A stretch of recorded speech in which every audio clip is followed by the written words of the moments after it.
Ayan siya. Ganda. As in. Bagong-bago pa talaga. Jackpot.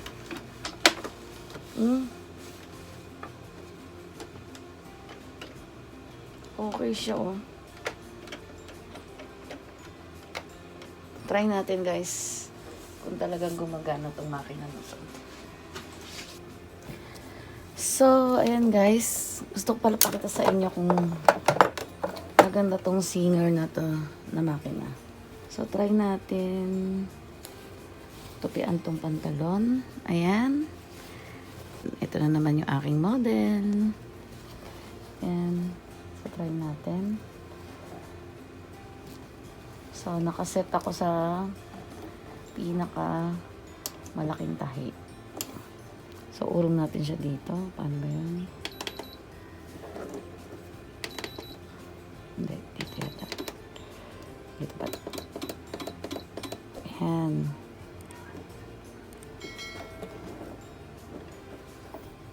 So, needle down tayo. Ito, meron siya dito na pang needle down talaga. Yan. Oh, ang ganda niya. So, hindi natin kailangan magmadali, guys.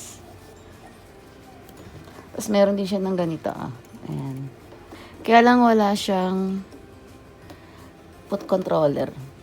Ano siya? Option siya. So, dito natin siya start. Tapos, pagdating dyan sa may angat natin yan. Tapos, ayan, i-level natin. Oh, hindi na natin kailangan gumamit ng ayan. Hindi natin kailangan gumamit nito. Kasi meron na siya nito. Yun yung maganda sa pictures niya, bali. Tapos, start tayo. Ayan. Tapos, automatic nang bababa. Yan. Tapusin na natin siya, guys.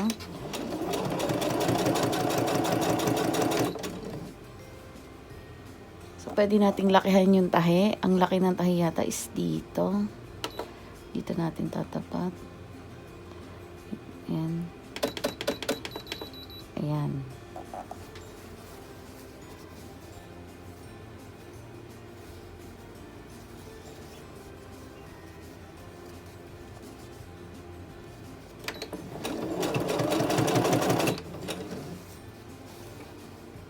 Kapit na nga lang natin itong table na to. Mas malapad para mas makaano.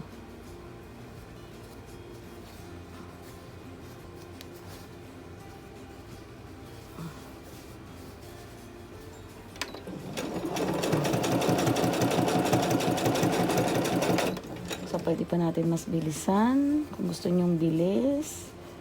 Ayan. Kita nyo ba, guys? So, ito wala akong binago sa tension niya, guys. Simula nung binili ko itong makina na to. Medyo nilinis ko lang ng konti. Pero yung tension niya, kung ano ko siya binili, is ganun ko rin siya ginagamit ngayon. So, actually, kararating lang nito kanina. So, ginagawa ko siya ng review. Yan. So, pwede siya kahit mabilis. Tapos, dito tayo sa may SIM na isa.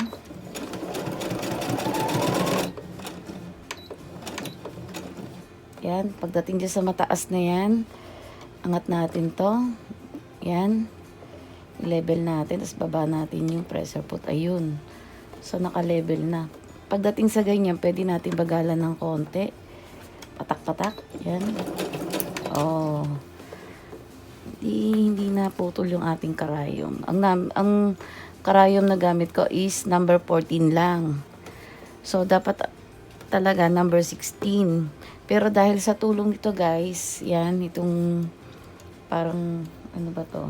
Parang humps na rin to eh. Na nakakabit sa kanya. So, hindi na bali yung karayom. So, tuloy na tayo.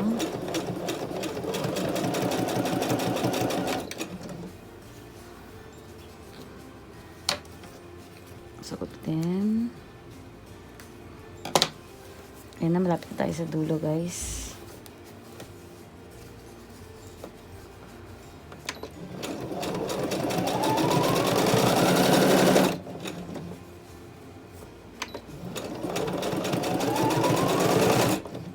Tinatakay yung speed.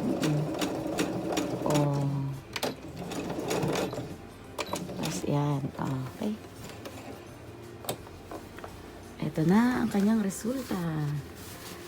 Ayan. So, sana nakikita nyo siya ng malinaw. Ayan siya, guys. Actually, ang ganda ng tahi niya. Ayoko siya i-let go. Kailangan dami ko na pong makina. Ayan. So, ako interesado kayo sa makina na ganito. Yan. At gusto ninyong bumili. So, eto na yung inyong review para sa ganitong klase ng makina. So, para sa akin, maganda yung kanyang review. Makakatahi na po kayo ng mga iba't ibang klase ng damit. Yan. Pwede na rin siyang pang-start na pang-negosyo.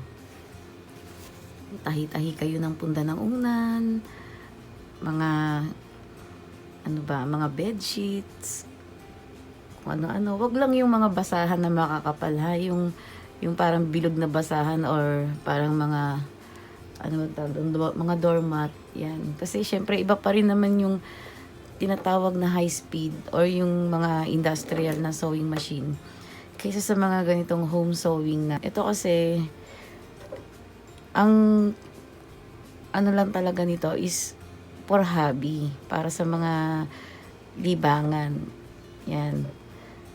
So, kung creative naman kayo, guys, yan, marami kayong pwedeng ma-create dito.